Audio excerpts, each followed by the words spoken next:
I'm guessing right here.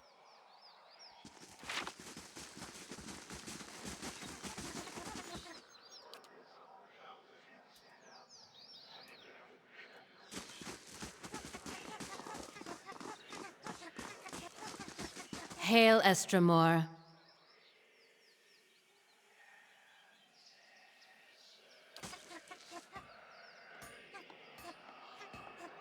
Might have to check again.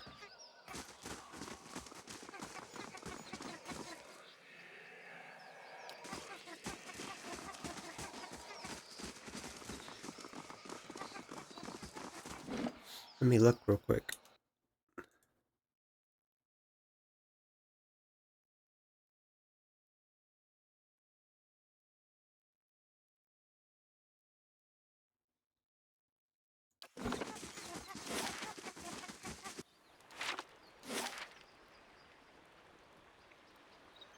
Up here.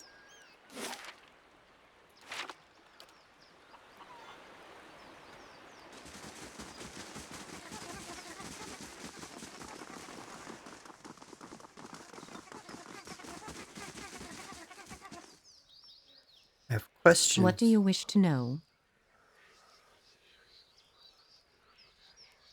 I need to know about praying for the support of the gods. We will tell you what we can. Behind us is Ter Evron, said to pierce the shroud itself and a place of communion with all gods. If ever there was a time for prayer, you have found it. How do I pray? Ter Evron is also called the Hall of Stars, and the stars show us the allegiances of the gods.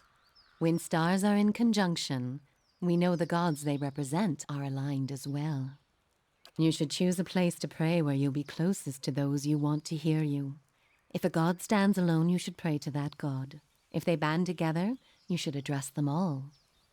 Choose your words wisely, for all gods expect proper homage, and none has patience for fools. Until we meet again, old one. I already did this.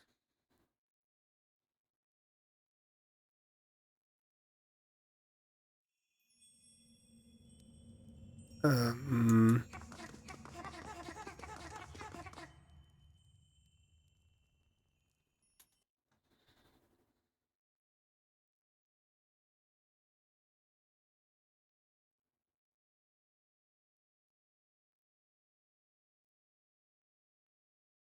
Okay, so I have to do the quest that they gave me. Let's see, what is it? Stupid load screen. Yeah, hurry up.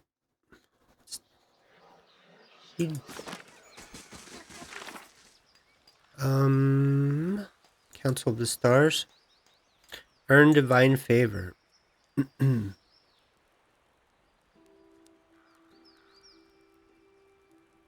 Gallowayne showed me a battle between a great lion and a mighty bear. Did that. Hyalea revealed a mountaintop temple beset by a terrible menace.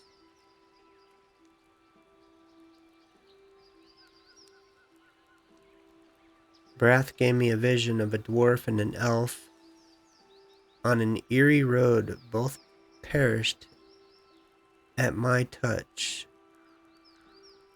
At Rygram's shrine, I saw a procession of pale elves perish before a wall of ice.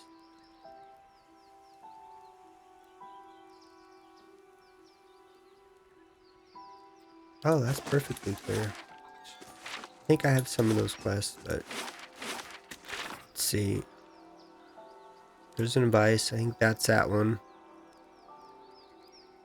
And we did the bear and the lion.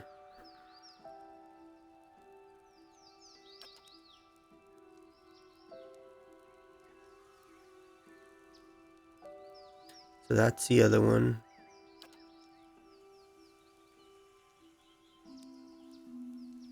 And that's one. Okay, so it's these four.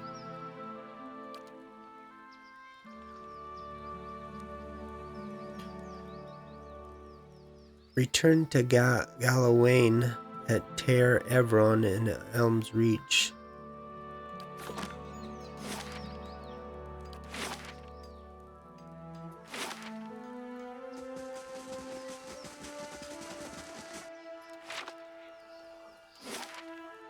We were just here.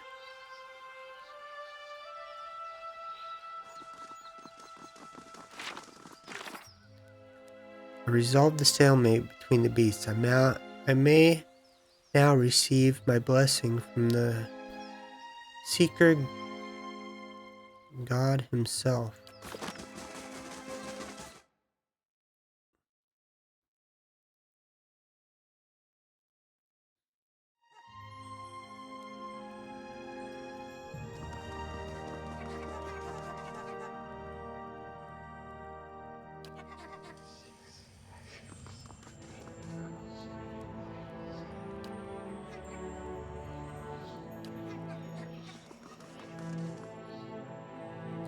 Pray to Galawain.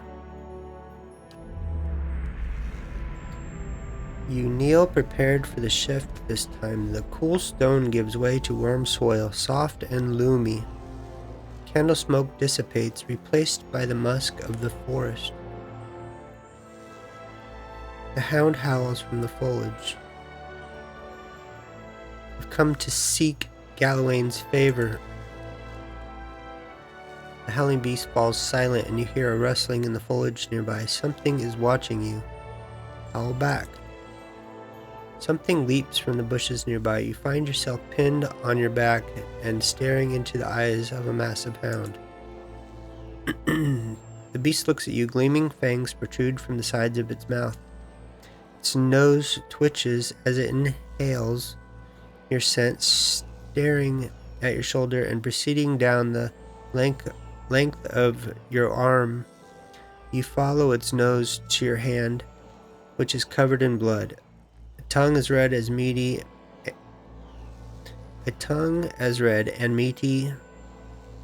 as a steak lolls out of its mouth and swipes your bloody hand. Its lips curl into what looks like a smile. The beast looks back at you, and as it fixes you with its glowing eyes, its muzzle retreats into a long, bearded face, and its pointed ears lengthen, drop into the sides of its head.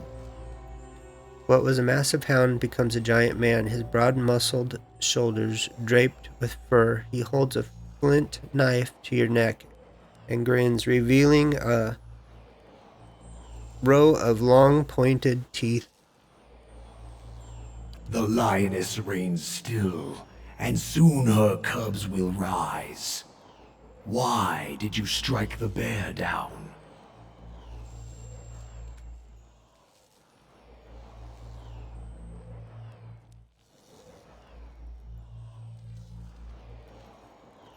Those cubs will be mightier still one day. The legacy must be protected, even from a worthy contender. Strength begets strength. The mighty seize an advantage in their jaws and do not let go. They shake and wring it, puncture its arteries with sharpened fangs. Blood whets their appetite. The changeling throws his head back and closes his eyes, breathing deeply of the cool air. He lets out a howl that rings through the air. He lowers his head, puffs of steam rising from his panting mouth. Twigs crunch and branches snap. The ground shivers under the weight of pacing, prowling footsteps. A dozen beasts, bears, wolves, and long-fanged cats, stalk out of the undergrowth, their matching amber eyes fast on you. Some of them look real soft. I bet I could tame one or two. As the beasts encircle you, their master rises to their feet. Even the largest of the bears can only reach his broad and muscle-knotted shoulders. You stand mindful of the ring of predators surrounding you. You sought and won the favor of Galawain. What new prey do you now pursue? hunt Theos. To track a quarry, you must understand its movements. And Theos follows the path of a more powerful master. A warm breeze carries the smell of smoke and gunpowder. Sparks ignite and float in the draft, catching in the leaves over Galawain's head. A sudden blast of heat scalds your face, and even as you turn away, a flash of light sears your vision through your eyelids. When you look back, you see a woman in full plate standing next to Galawain. Her mirror polished armor flickers with images of reflected flames. You can't see her face, but her voice is strong and clear like the ringing of steel. Let him know his foe. The horde breaks are silent at last. Have you missed me, Margarin? You may have found other lovers, but surely none that was my equal. Margarin says nothing in response. Indeed, she never even glances in Durance's direction. An involuntary tic causes the baggy skin beneath Durance's eyes to quiver. He says no more, his ruddy skin blanched white. Theos has trapped thousands of souls in sun and shadow like rabbits in a snare. Now, he goes there to retrieve the kill for his master Woodica. One of the bears paws at the ground in irritation, its hackles rising.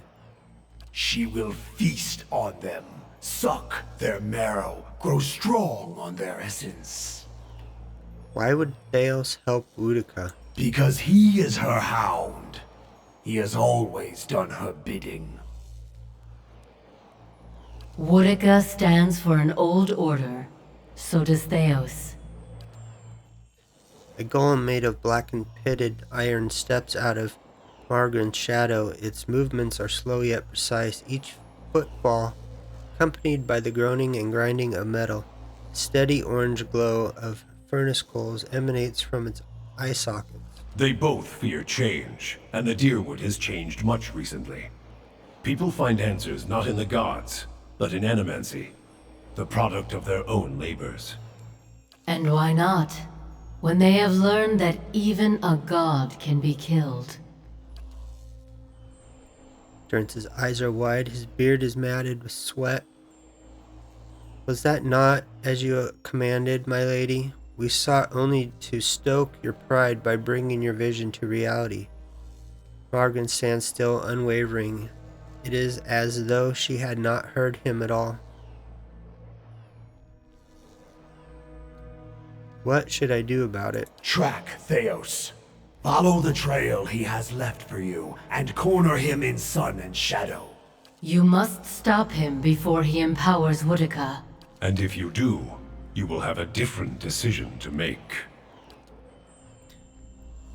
Alos' eyes widen. The gods mean to leave this in our hands? Souls were ripped from the world, ripe and full and pulsing with essence.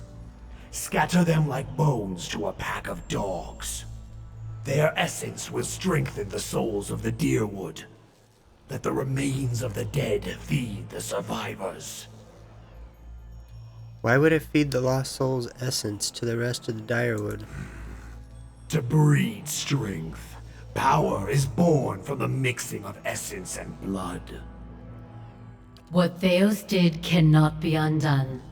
Thousands of lives have changed, and thousands more have ended because of his actions. But transformation gives purpose to trial. And improvement is the goal of all Kith. Long lives, prosperous futures, stronger minds and bodies. Strengthening those who remain will help repair the damage that Theos has done to the Deerwood. Woodica can accomplish this, then perhaps she deserves her victory. Excuse me. The bear at Galawain's side rises on its hind legs and roars. It falls back on all fours with a ground-shaking thud. Galawain points his chipped flint dagger at you. A victory that leaves her ruler of all. No room for conflict, no struggle, not even between the gods. A victory. Oh, Continue. Be careful what you wish for, mortal. Woodica's ways are regressive. Her laws never change, her authority never ebbs, and she never forgets a slight. Woodica would crush the Deerwood simply out of vengeance for the rebellion against Adir, her favorite. She would stamp out Animancers, Godslayers from the Saints' War, and anyone else she viewed as heretical or dangerous.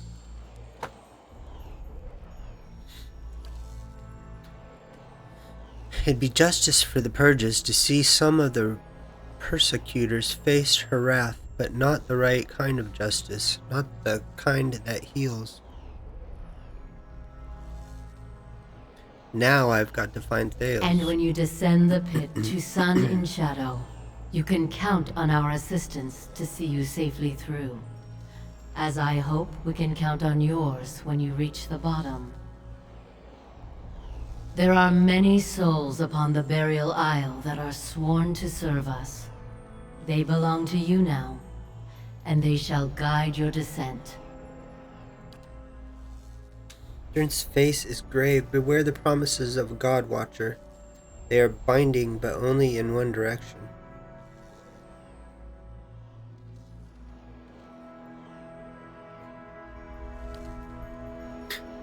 The beasts grow restless, pawing the ground and eyeing you with renewed interest. The bear sniffs at the ground next to your leg. One Stelgar sulks into the circle, its amber eyes glowing. Galawain hurls his knife between your feet, sinking it to its handle. He raises his empty hand. Hunt him, mortal. And when you stop him, let the souls he has captured feed the Deerwood. Strengthen the souls of those who remain. Prepare them to face the challenges that will follow. Pledge that you will do this, and we will grant you a power fit for the finest warrior who ever lived. Betray us, and my beasts shall track you down. Our allegiance is not to be accepted and cast aside. Pledge now that I shall convert the captured souls into essence to strengthen the Direwood. I would hear what the other gods have to say first. Consider and calculate, but decide. Galawain's hand falls and the growling pack lunges into the circle. The vision vanishes in an instant, returning you to Tyre Evron, where burning candles will replace the glowing eyes of Galawain's beasts.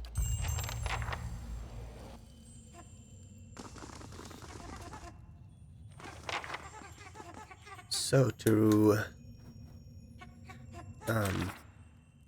hear the other gods, we should work on these quests here.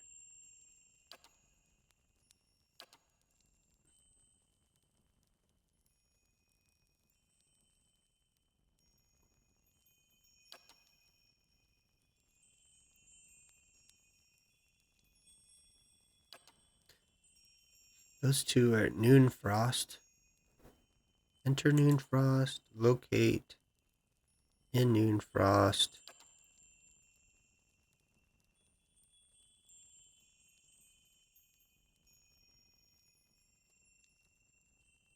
The Golden Grove.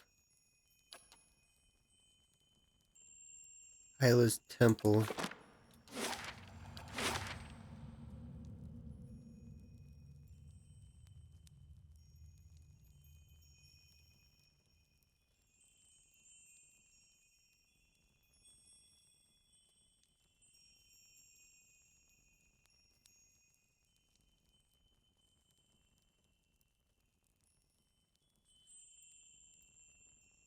There's Hyla's Temple. Where's Noongrove and Noonfrost and Golden Grove?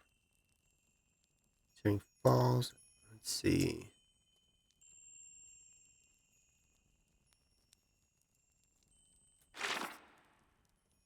So we know where that is.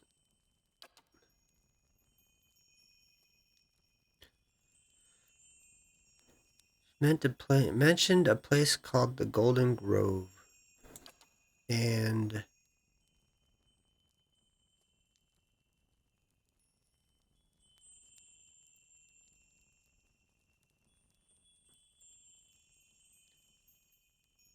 Noonfrost is in Twin Elms. So the Golden Grove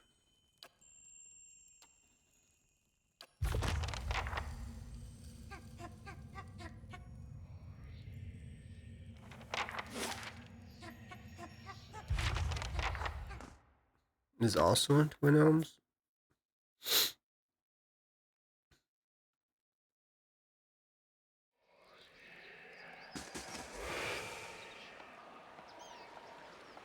Stop right there.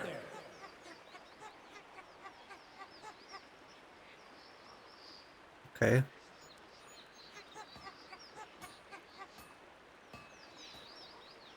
So What is it, Watcher? does what we learned about Boudica trouble you?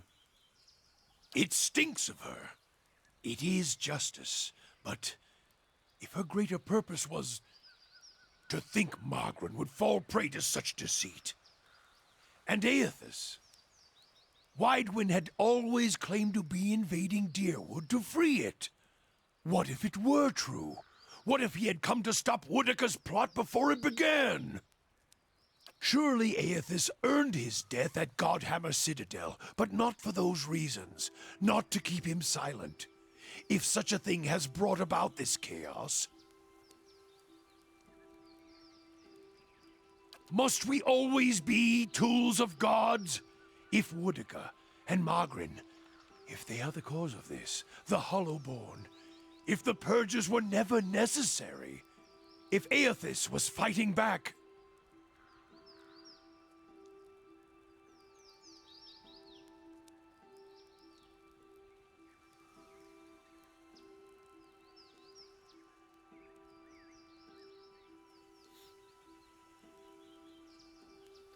Would it have been better had you been spared this knowledge?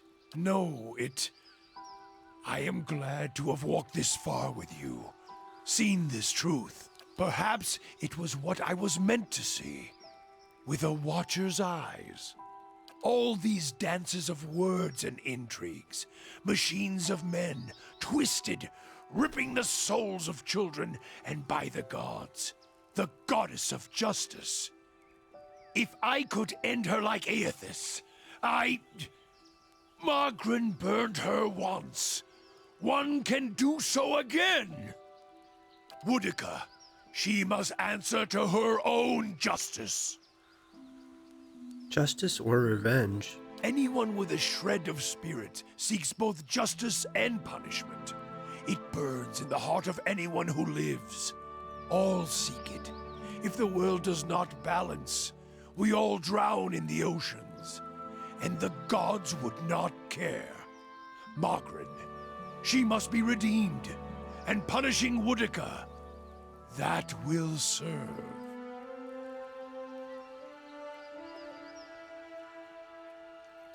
Morgan was allied with Boudica. She tried to kill all the makers of the Godhammer. Is this some final joke at my expense? To test my faith further? And why would you think that, Watcher?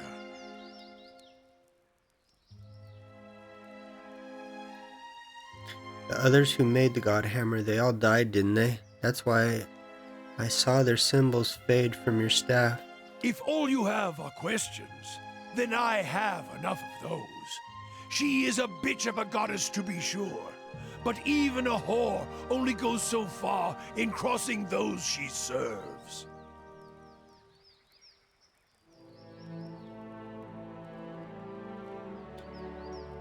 You said you left Ashfall without telling anyone of your departure?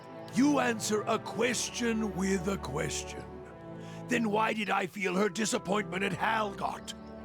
Why were we shamed? I think she tried to kill you there. Kill me? She is a goddess. I still drink from her burning breasts, Watcher. If she wished me dead, she could trace me to my source and kill me. In the dream of the Godhammer, your spirit looked blurred, indistinct in the light, as if it had been sheared from you. Stern stares at you, his expression frozen, but he's silent, listening.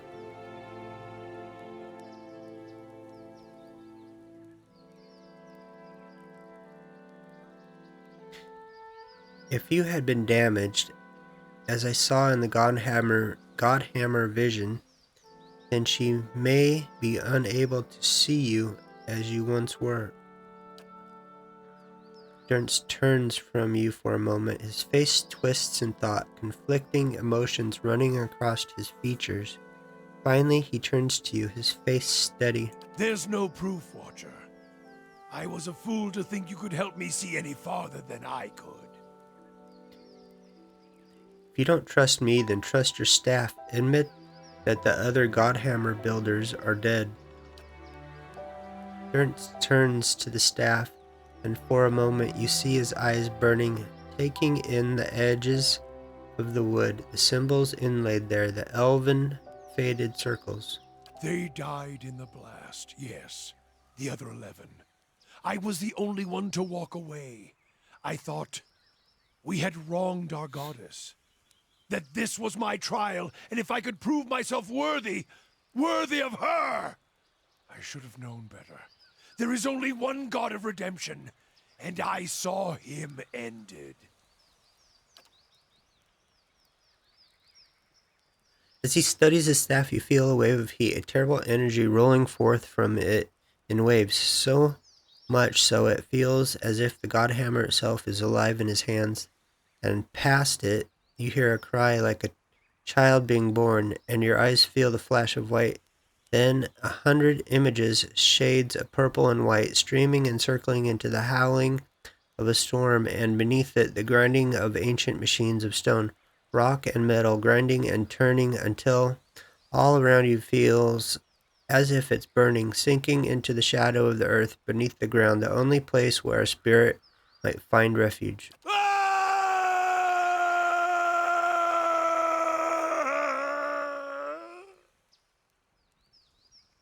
When your vision clears, you see Durrance, his hands clutching the staff, and his eyes are bright, burning red. Atop the staff, the flame burns cleanly, brightly. As his gaze burns, he rips his gaze away and howls, a bellowing, horrid howl like a wounded animal, and sweat pours down his brow.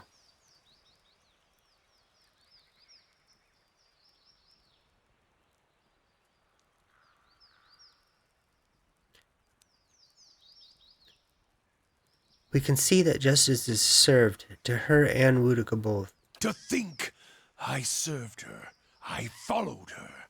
Now I shall serve no one. Wutica's lies must be answered. And now it seems I must take fire and war from a goddess's false claim as well. I still take from her strength as I did, for as long as it lasts. For I shall not cast her aside yet, until I have drained her dry and had my fill, just as she intended for me. For I have learned one of the lessons of the faithful. The faithful may wound a goddess greater than any enemy. A purification is coming, and this fire shall consume them both. Let's continue on. Quest completed, the Trials of Durrance.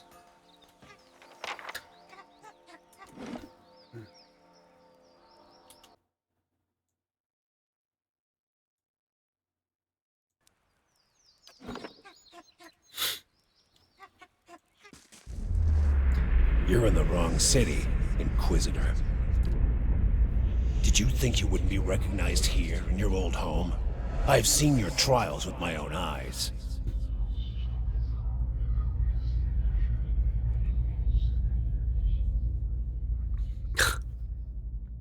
I've seen your light pyres with good people tied to them, people I'd known many a year.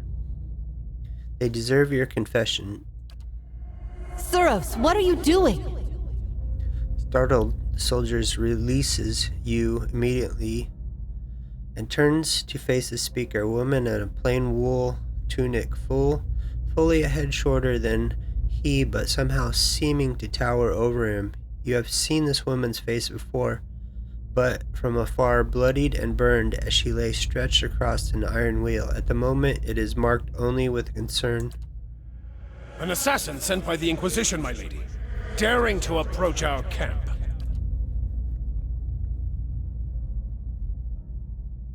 If he is so poor an assassin as to approach an armed guard in daylight, it should have nothing to fear. I would hear what this man has to say. She stares him down until he can no longer face her.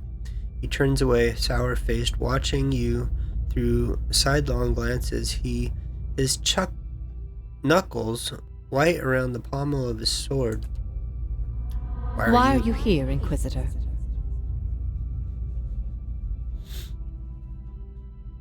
Grand Inquisitor Theos IX Arcanon dispatched me here to spy on you. Are things as desperate as that over there? I'd never have known. I hope your next assignment is more stimulating. Listening to my lectures is dull work for a spy. Where are you from, Inquisitor? Around here, actually. That's so. I met so few these days. Many of my followers journey from the other cities and kingdoms, and the most of their soldiers were conscripted from the surrounding countryside. I welcome the thought of having someone around who knew freedom